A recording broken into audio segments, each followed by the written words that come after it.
Hello and welcome back to another installment of Quick Licks. In this video, I'm going to show you how I go about kickstarting a guitar solo. I do often get asked by students, how do you write a solo? And I do find that it is quite a tricky thing to explain because it's such a personal approach and everybody's approach is different and it should be, otherwise we'd all sound the same. But the idea of today is that I'm going to cover a couple of concepts that I often lean on when I find that I'm just not getting creatively buoyant, I'm not getting excited about a track, and things just aren't working. Maybe I've just plateaued and I'm reverting back to type by playing the same tired and bored licks that I've been playing for years on end. So without further ado, let's get stuck in. Oh, but just before we do, if you haven't already, please do hit that subscribe button. I'm working really hard to get to the 1,000 subscriber milestone and then conquer the rest of the world. Right, onwards, let's go. So the first thing that we're going to do is we're just going to listen to the track. Now, what I mean by this is we're going to listen objectively with an active ear in more of a critical sense. So what we're doing is we're trying to listen to what's going on around us, listen to what various elements of the band, the arrangement, the composition is telling us. Because I'll guarantee you, if you're playing over a jam track or working with an artist, or if you're in a live scenario, whatever that scenario may be, look at the information around you. There'll always be people with really useful ideas that you can lean on and borrow and develop in your own way. So we're going to be listening for things like structure, instrumentation, harmony, so what are the chords doing, because we know the chords are the engine, the driving force of a track. It can keep it in neutral, for sure. It can be a static progression, although it can be really functional and pull through the gears. If we can tap into that in our lead playing, then automatically that will create a sense of functionality and purpose within our lead lines. That's a really important thing to tap into. So let's have a listen to the track. Quite a funky feel to it. Like a motif in that bass line. Sounds like we're just looping and vamping on that E minor. Okay, there's a B section here.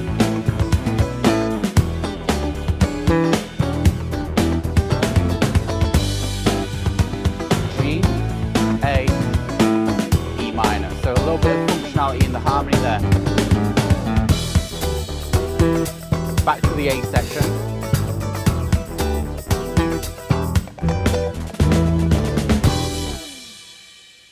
And then a poor attempt at me becoming Cory Wong at the end there. Again, just by going in there objectively and listening, just taking a moment to pause and step back and absorb the information, all of a sudden what happens there is the music begins to tell us what it needs from us, as we are here to serve the music, not impose our own predefined and predetermined ideas on it. It's the other way around. We're here to take our own sensibilities, yet listen to what the track needs and then find the space in there to do that. So from there, the next question becomes, well, how do we start to create music over that? So the first thing is we want to find some space. So what we don't want to do is we don't want to argue with what's going on in the rest of the arrangement. It is quite a busy arrangement here. It's quite upbeat and rhythmic. We're kind of sitting in that 16th pocket, dagger, dagger, dagger, dagger, dagger, dagger, or at least that hi-hat is, and the guitars are. So we want to find space, right down to even the choice of instrument. So I'm going to reach for the PRS DGT, which is a fabulous instrument, and I'm very lucky to own one. And the reason is, though that guitar line, the rhythmic guitar line there is single coil. You can hear it's got a very spanky, chimey tone to it. So I'm going to go for humbuckers because I don't want to step on that. I want to define my own path and carve out some space sonically in the mix. So this way, my solo will hopefully not get lost in the mix. Although with the GGT, we do have the option of a coil split as well. So there is some inbuilt versatility here. If you are in a position where you maybe only own one guitar, whether that be humbucker or single coil, that's fine too. You can still find your own space sonically. Just think about what pickup you're using. So is the rhythm section maybe using like a more of a bass focus? So are they on the neck pickups, for example? If so, jump down to your bridge, and that way you can cut through the mix a little bit, play around with your tone controls, play around with your volume.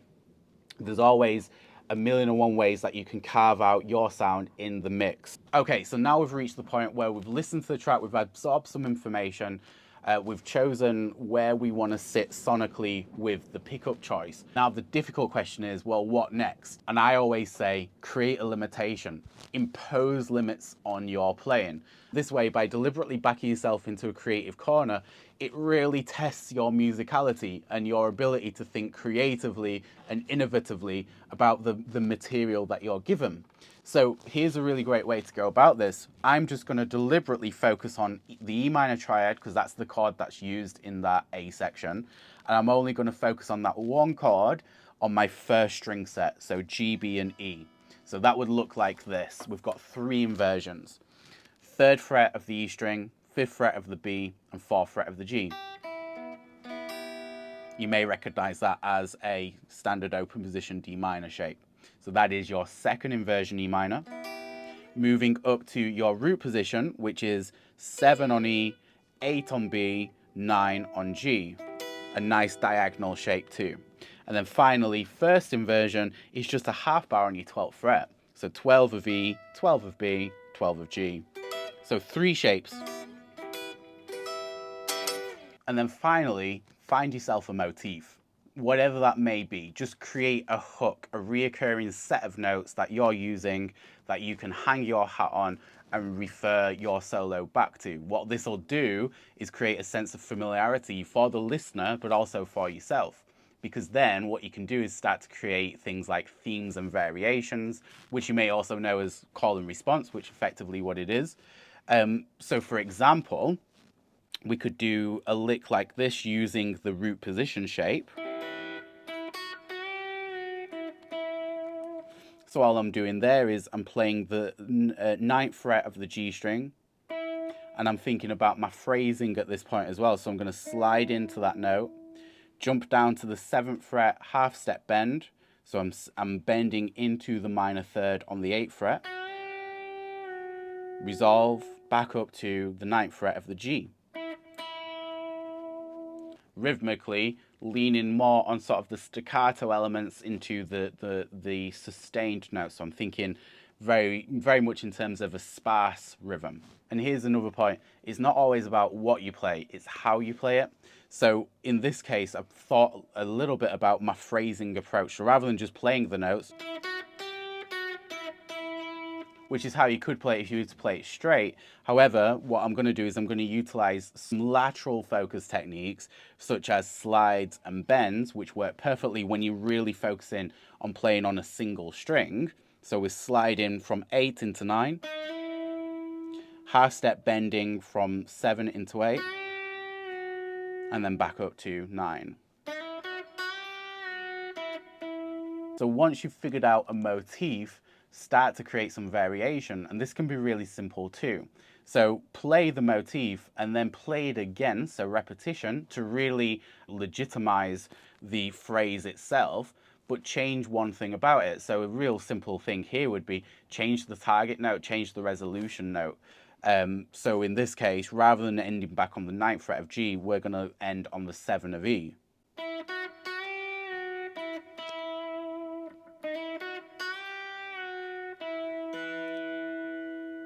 Another really cool thing, and I could go on all day about the how useful triads are, but the cool thing here is it kind of forces you to play in an angular motion. Now what that means is, if we take pentatonic scales as an example here, we are very much inclined to play in a stepwise motion, because when we learn the scale, we play each note ascending and descending. So due to muscle memory, really, we kind of want to play the adjacent note, or at least I find that I do. So I tend to play. So I've got to think really hard about actually not doing that. Now, if you've just limited yourself to playing these 3 notes in the triads, you're automatically skipping between stepwise motion and you move into the next chordal tone.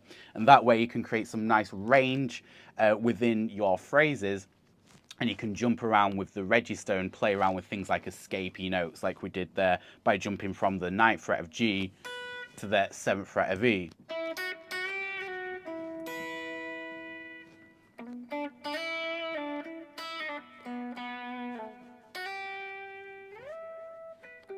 Okay, so finally, I'm going to click into the track, and for better or for worse, I'm going to try my best to construct a solo out of it, applying the techniques that we've just discussed. So, listening, I'm actively listening to what's going on around me. I'm looking for space. I don't want to tread on anyone's toes necessarily.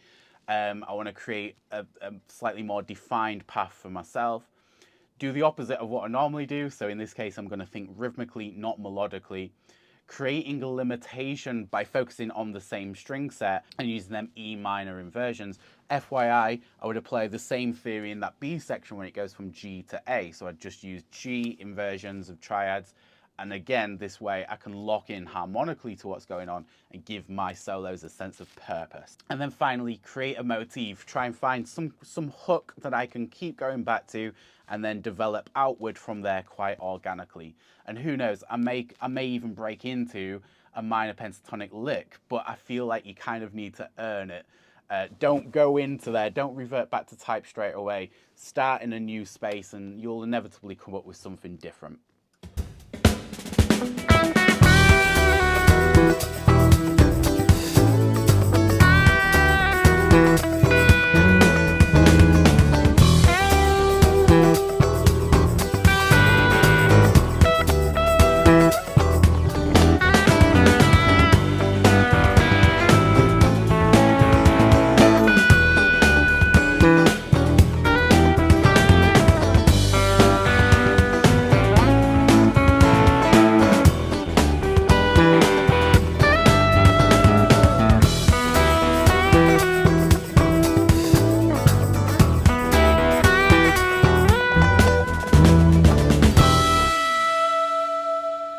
Okay, in all fairness, not my finest work. However, it wasn't meant to be. It was a deliberate action by me to give you a no-holds-barred insight into my creative process, for better or for worse. These jam tracks for previous Quick Licks and today's are available on my website. The link is in the description below. If you are in a position to support the channel in that way, every cent, every dime will go back into the channel and help me improve the content for you fine folk. Obviously, if you are in a position to do so, it's also very much appreciated. And then finally, if you've managed to stick around this long, please do hit the subscribe button and give the video a big thumbs up. Also, it'd be really great to see in the comment section below if there are any tips and tricks of your own when you kickstart solos and write lead lines. Please do comment below. I'd be really keen to read what other people do. So other than that, from Guitar with Adam HQ, thank you very much for watching and joining me this week, and I'll catch you on the next one.